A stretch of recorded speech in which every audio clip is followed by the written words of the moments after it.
பிடிக்கிறேன். 41 பேர் இருந்துங்க, அதில் குழந்தைகள் உட்பட. அதில் ஒரு அம்மாலாம் இன்ன வரைக்கும் கண்ணில் நிற்கிது. வீடியோ பாருங்க. அந்த அம்மாவுக்கு ஒரு ஆண் குழந்தை 1.5 வயசு. அந்த அம்மாவுக்கு வாயும் பேச முடியாது, காதும் கேட்காது. அவங்க அழுதது இருக்கு இல்லையா, அந்த அழுதது அந்த வீடியோ மட்டும் பாருங்க, உங்களுக்கு அதோட வலி என்னன்னு புரியும். அங்கேருந்து 40 நாள் சென்று போய் மலேசியாவில் டான்ஸ் ஆடிக்கிறிக்கியே, நீ எவ்வளோ பெரிய சைக்கோவா இருப்ப நான் கேட்குறேன்.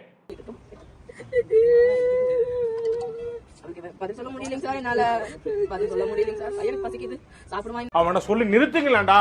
அவன் நிறுத்துற அந்த லூசுக்கு மட்டும் வந்துட்டே இருக்கான். வர்ற நிறுத்துற அவனை. மனோநிலை அதை இதே விட்டுருங்க தம்பி. நீங்க 40 நாள்ல நீங்க மலேசியால குத்தாட்டம் போடான் தம்பி. அவனை எதால அடிக்கணுங்கிறீங்க?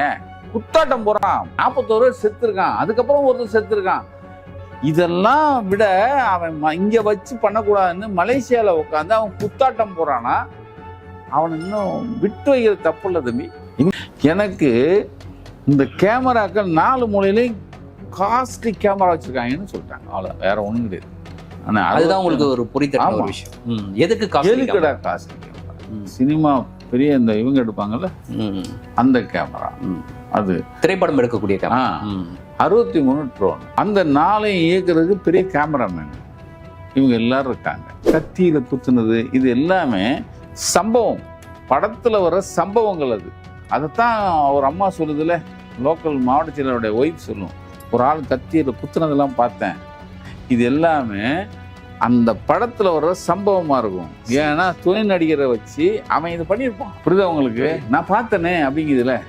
இதை எப்படி கொண்டு வந்துட்டாங்க? செந்தில் பாலாஜி தான் கத்தி வச்சு குத்து சொன்னார் அப்படின்ட்டாங்க. நல்லா பாருங்க, காலையில 8:30 ஏன்டா அவன் லேட் பண்ணான் அப்படின்னா, அவன் இந்த அப்படியே மாலை அந்த கூட்டம் அப்படியே வருது, அப்படியே இரவோட முடிச்சு ஷார்ட்டை கொண்டு வந்து முடிக்க தான் இவ்வளவு வேலை. ஆனா இன்னமும் இதற்கு காரணம் நாங்க கிடையாது சொல்ல மாட்டாங்க அப்படின்னு சொல்றாங்கன்னா அதை எப்படி புரிஞ்சுக்கிறது? செருப்பால் அடிக்கணும் சொல்றது. சோத்தை திங்கிறான், என்னத்தை திங்கிறான்னு கேட்கணும். ஏன்னா இதை விட வேற என்ன உங்களுக்கு உதாரணம் வேணும்? இதை விட என்ன வேணும்? ஆக்சுவலா எதற்காக உள்ள போறோம்னு ஒண்ணு இருக்குது. 41 பேர் மரணம் அடைஞ்சிருக்காங்க, அது தொடர்பான விசாரணை. அதுக்காக உள்ள போயிட்டு வெளில வரேன், நான் கையை காமிச்சிட்டு வரேன்னா அந்த மனநிலை எப்படி புரிஞ்சு? வெங்காயம் நான் இவனை வேரோட புடுங்கி எறியணுங்கிறேன். ஏன்னா இப்படி ஒரு கொலகார பாவி நம்மளுக்கு நாளைக்கு எதிர்கால சந்ததி கேட்கும்.